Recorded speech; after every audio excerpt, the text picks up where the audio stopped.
One thing I do want to talk about is I've seen a lot of different OCE players come to this Okay. event.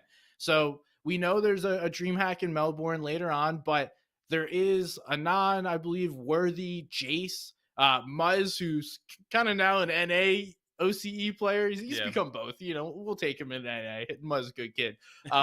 But seeing all those guys travel for these events, like this is huge for them as well because the stage is now even bigger than what they're used to playing for.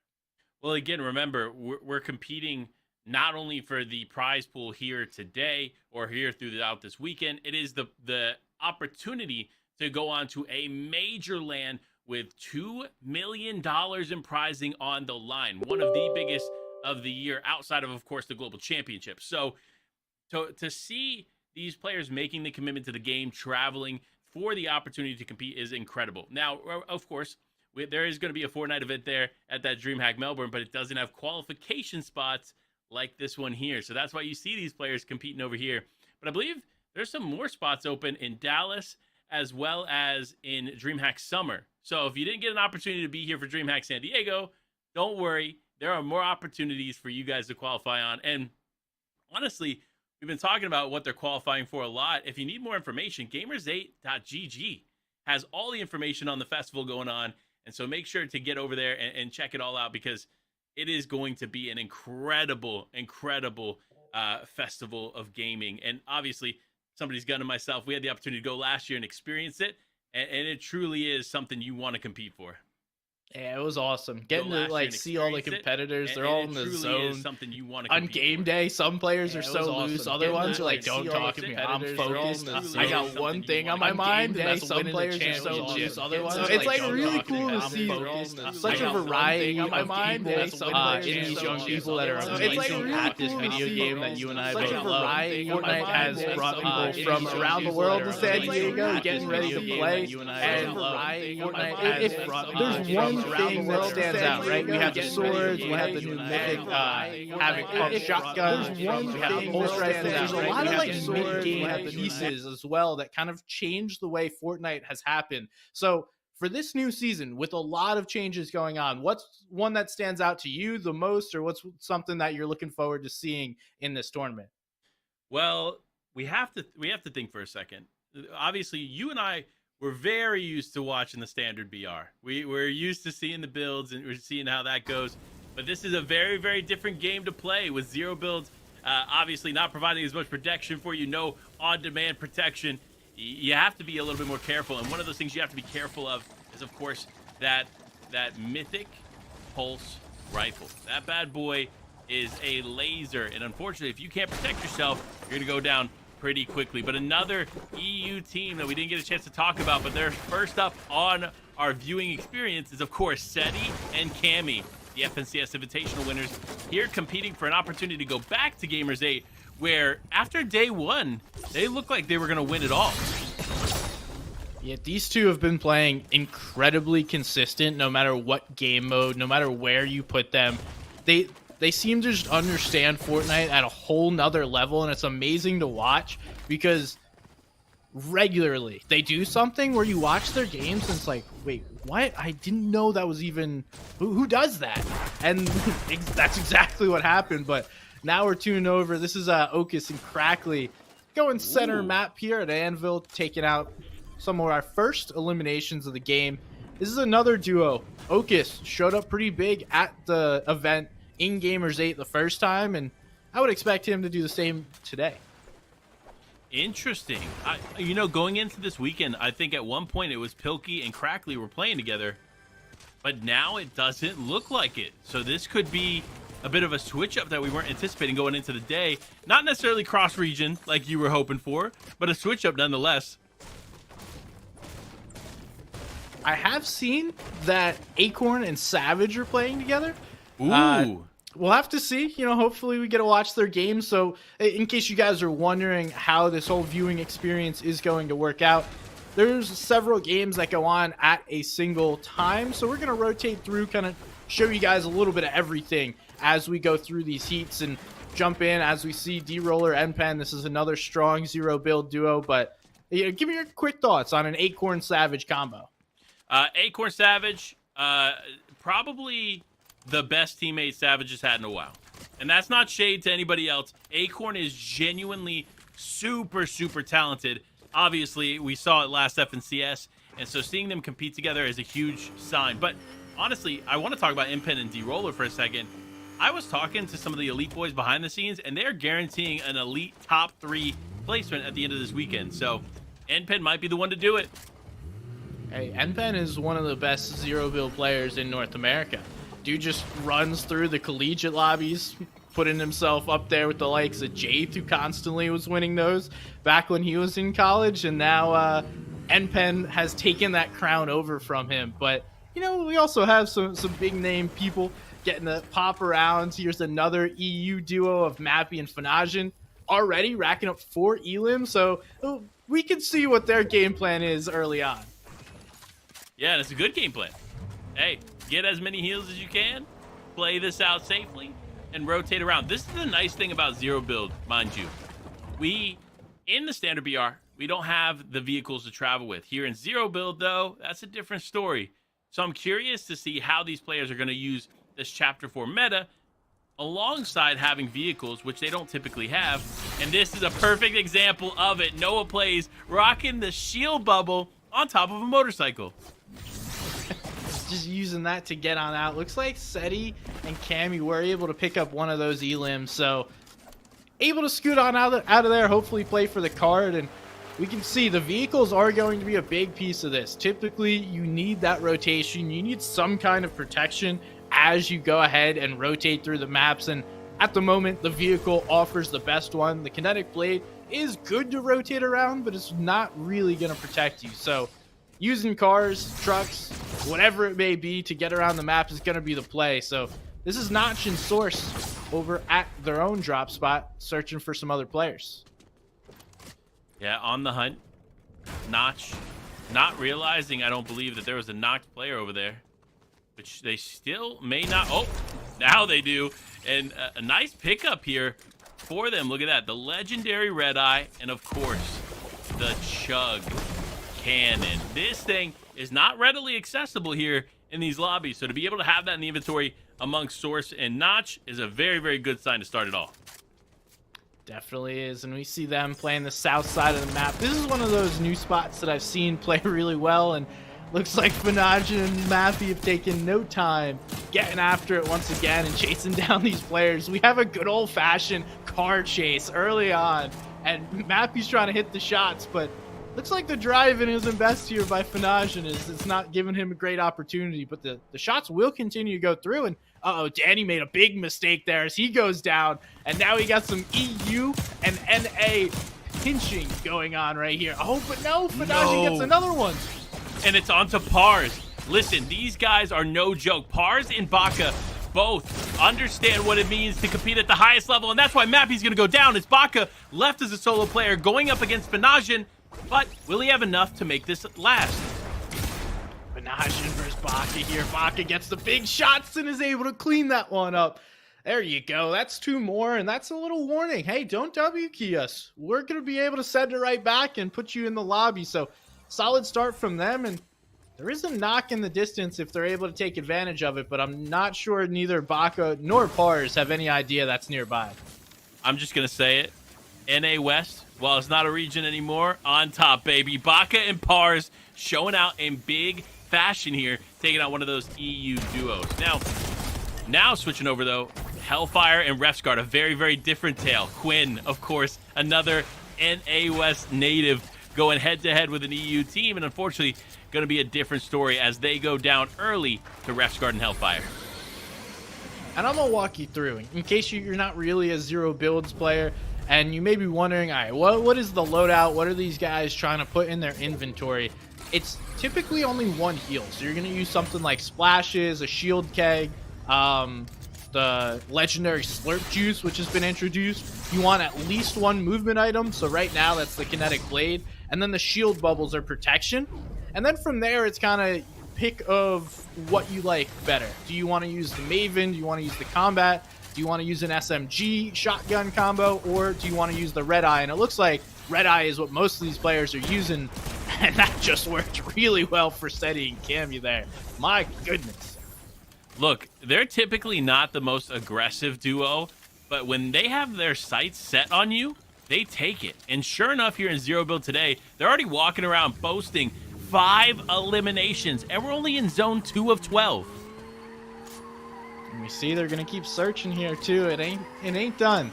We're down to 43 players in this lobby, and these two are deciding we're gonna use the vehicle, ride on through. They're deep in the storm, so there's also that little play of, okay, when do I need to reel it back in and try and play for placement? Because as much as it's great to be able to W key and get some eliminations, as we talked about earlier, it's 3 points per elimination and 60 points for that victory royale. So a lot more points if you're able to scoop up that victory royale. So what point in the game do you really see these players start to hit the brakes? Honestly, I think that game 1 is not the time to do it. I think it's really smart on players like Vinji and Chicken to take advantage of those early game nerves. Remember, for a lot of players competing here in San Diego, it's their first time in person competing. So for those players, they could be a little bit more nervous, a little bit more apprehensive, and that'll cause them to get caught off guard by players like Chicken, Vinji, or Cammy and Seti, which is why we're seeing some high elimination games from some of those veteran players that we see today. That's a great point. And I think to pad what you just said even a little more, your top 5 games are what matters. So you're allowed to queue as many games as you can fit within the 3-hour window that is a heat. So if you have one massive game and then you could have like 4 consistent ones, that to me says you're probably going to be able to move on. Well, we'll have to see towards the end of this heat, but that's a different format than what we've seen in the past. It is very different. So, and honestly, I like to see qualifiers like this because it adds another layer of excitement and strategy to the game. Typically, obviously, these players understand they have a set amount of games. They have to achieve a certain amount of points within a set amount of games to qualify on, and so on. But in a format like this, the strategy is different. You can W key. You have an unlimited amount of time within a certain period of time, and you never know. You could get 5 eliminations like we see for Cammy and Seti off the rip, and then go on to win the game. So imagine the value of having all those eliminations as well as that VR that otherwise you may not have expected. So I'm going to do some quick math, and it's going to be really rough. I would guess you have to win at least 2 out of your 5 matches in order to qualify. Because we have, I believe, 200 plus different players rotating through these lobbies. So in a matter of 3 hours, we're going to play, let's say each team gets about 8 games-ish. So you're going to have to win about 2 of those. That's my quick thoughts on how you're going to be able to qualify. What do you think, Panda? I'm going to agree. I think it's going to be tight the way that it's placed and set up. So I do think you're going to have to play your best, obviously. But the best does mean you are going to have to win at least 2. Because remember, 60 points per victory royale is massive. For you to achieve that, you need, what, how many eliminations, SPG? Quick math, that would be 20. Okay, well, I'm going to tell you this now. When there are lobbies of 80, it's very difficult to get 20 eliminations, even if you are a solid duo like Baka and Pars. So, for them, though, man, what a start. Another aggressive beginning to a game here for this team. So, Baka and Pars, 6 eliminations on the board there. And remember, 3 points per elimination here in the qualifiers, 5 points per elimination in the finals. So, for players that are able to get a groove and get an understanding of how to get those eliminations here in this zero build competition, that may benefit them later on the finals. But now switching over, it is Seti with the big shot there onto the wall. Saw him through the window, now immediately going to progress forward. Really smart play from them. They established that this rock is here, and not only that the rock is there, but it's also an indestructible force that will stop the other team from trying to connect shots with them. So great on them to use that, but guess what? Not every rock is indestructible, and that's what we see Seti pulling out the sniper and continuing to press this team. Man, are they more aggressive than I've ever witnessed this team being? Yeah, quickly putting on the pressure here, and they're just going to keep chasing. That other team doesn't have a vehicle, so they're just going to be able to keep putting shots down, and most of these trades, if not all of them, have already favored Cammy and Seti. So if I'm them, I'm more than happy just sitting here trading back and forth and then letting these guys run away from you, because as you can see, they're just beaming players up. Watch out, Seti. There's some more shots coming through. There's a team on the edge of zone putting that pressure on, so quickly, the brakes get pumped. And now it's time to rethink. All right, do we still want to go chase that team? Yeah, at some point you have to make the call. Is it worth continuing to press on? And unfortunately, not in that situation.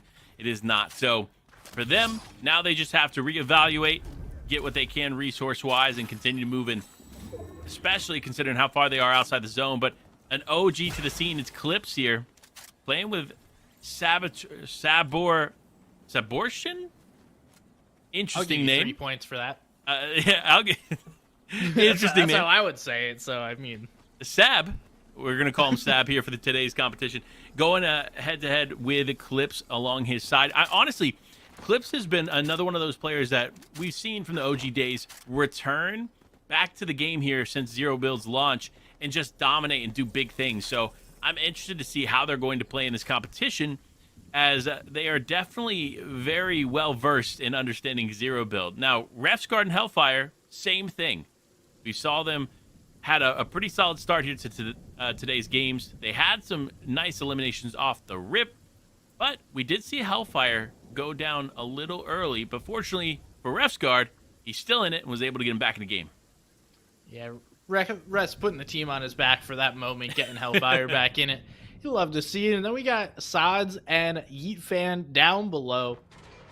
I don't think they know. I think this is one of those, like, if I stay still enough, no one will know I'm here.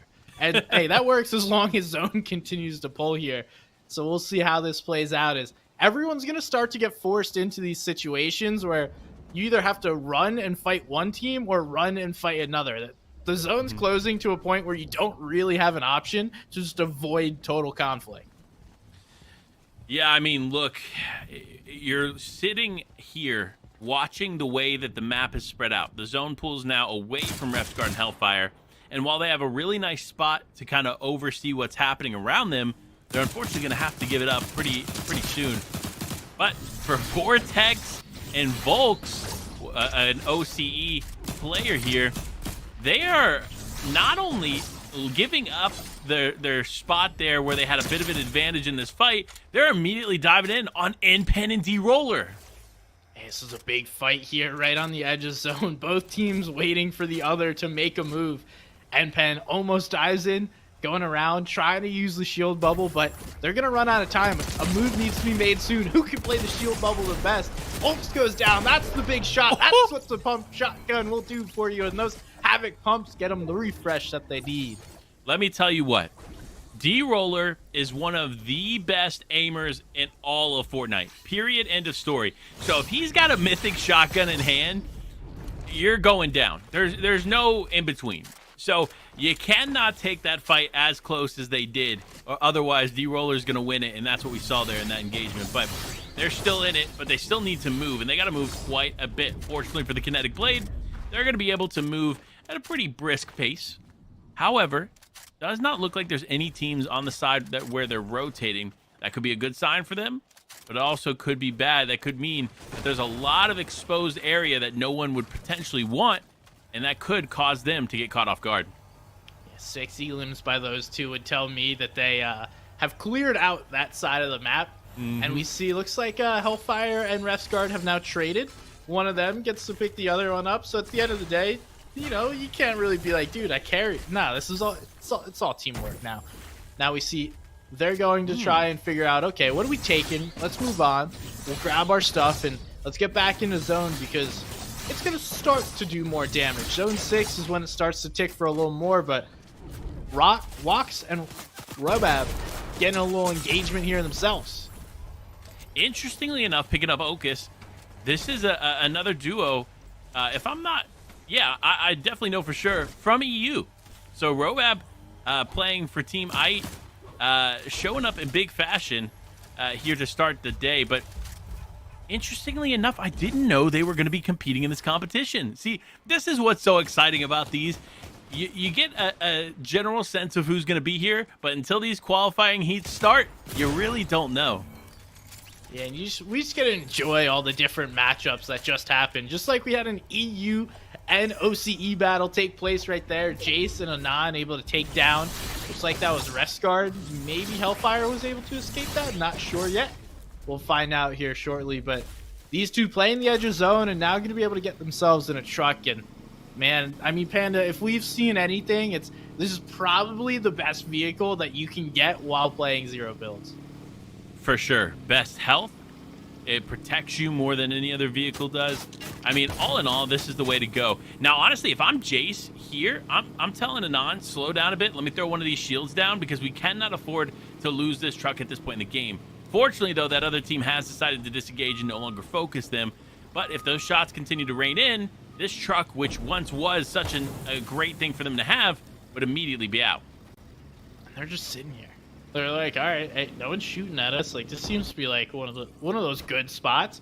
But they're headed towards the bush, which they have no idea players are in. They take those shots just to figure it out. And yes, there is players in there, and they're gonna turn you aside. This is our bush, guys.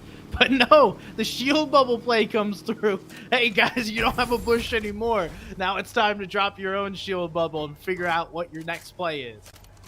And this is funny. You know, look, Sods is one of those NA West community members that have been a part of the scene for quite some time, making a lot of comedic content. So if this is the Sods that I think it is, he's out here now competing. He says, you know what? I'm not just a funny guy on Twitter. I'm here to compete and play and take one of those Gamer is 8 spots here from one of these other teams. But shots continue to rain through. Again, shield bubbles are going to be a key element to everyone's inventory in today's competition. If you don't have them with you, you're going to put yourself at a huge disadvantage. And these two guys just dropped 2 of them on this rotate, and it doesn't look like they have any movement of their own. So this is going to be a very difficult rest of the game for them. Just going to have to decide, all right, we're going to pop up in this building and hope for the best. But as that happens, Seti and Cammy get taken out. 11th place in their first game. But hey, like we said, plenty of games to go. Yeah, remember, best 5 of the games that you compete in today get you onto the leaderboard. So it'll be interesting to see how this continues to play out. But that's Robab. That's one of those teams that we talked about. We didn't anticipate being here. Sure enough, they're the ones to take out Seti and Cammy here to start today's heats off. But looking here in the distance, they're not done yet. They're going to continue to press forward. And I'm interested as to why they're using this structure, right? While it does provide a little bit of cover, don't get me wrong, there's a lot of open areas here to it. But to be honest, it's probably better than the situation that Clips and Sab are in, because unfortunately, that was going to be a tough fight. Fortunate though, Sab does walk away with that elimination there in the distance onto Iwo, but it wasn't looking good there for a moment. Yeah, they're going to be able to get those elims, but not going to be in a great spot for this zone. Everyone's already picked their priority positions. Quickly just taken down, throwing that shield bubble, deciding, all right, let's throw this down, figure out where we want to be, and then now make our next rotate. So smart play to give yourself a moment to breathe. They see the team down to their right, trying to pick out, okay, there's now a team to our left too. We need to make it up that ledge. Or are we going to be the one team that's able to sit right underneath that ledge as they get shot up trying to make that rotate? Now we see what the other side of the zone looks like, and D-Roller and M-Pen have seemed to force a duo that we saw walk into that house. That house is no longer. Honestly, smart plays on their part. If you can force the cover away from any of these other teams, then you have the advantage. But, oh, look, it is Hellfire. He was able to make it out of that as a solo player here, just to add to that story. But M-Pen and D-Roller now having to use this cliff edge to hold on here.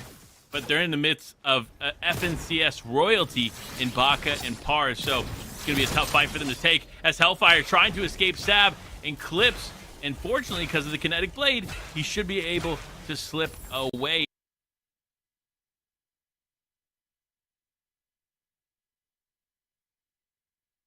But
I about to...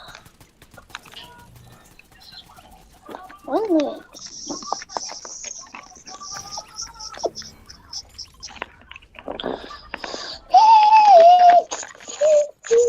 this? Okay, I'm waiting.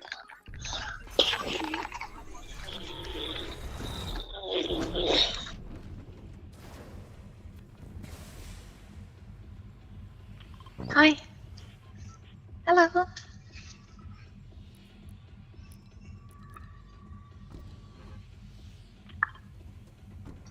Evelyn?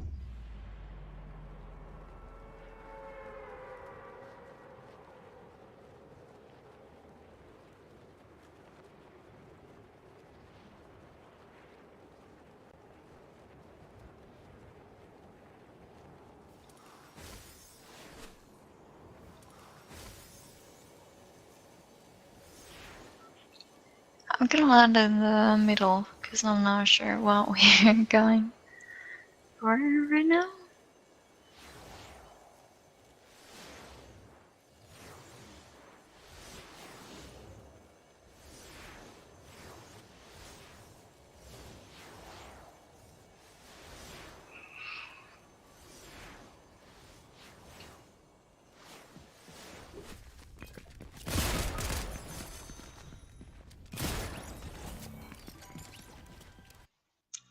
I'll go get your card.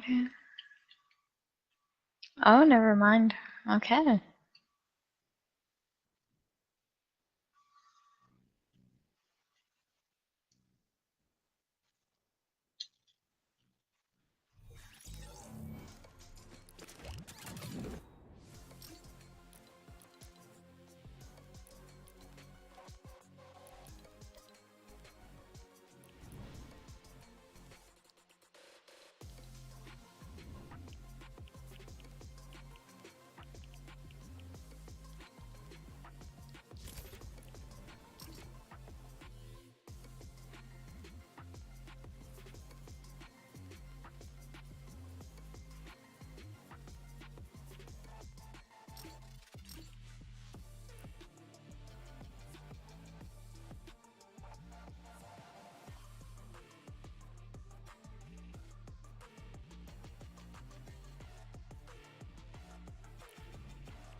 No, dude.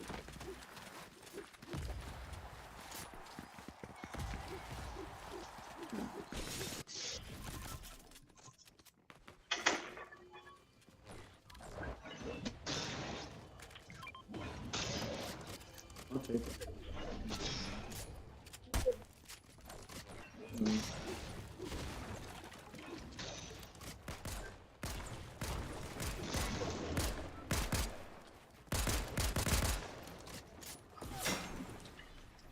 That's fucking